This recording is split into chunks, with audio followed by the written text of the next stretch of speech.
So, ayun na nga guys, umorder tayo sa TikTok kahapon. So, ayun, dumating na ngayon. 1 day processes lang. Good na good siya. Ayan, umorder tayo ng Dain Mask Stick. Open natin. Guys, tanggalin natin yung transparent niya.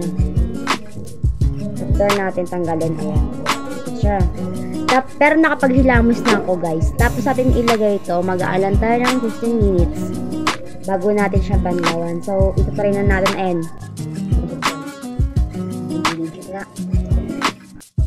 So, ayan. Ilagay lang natin siya.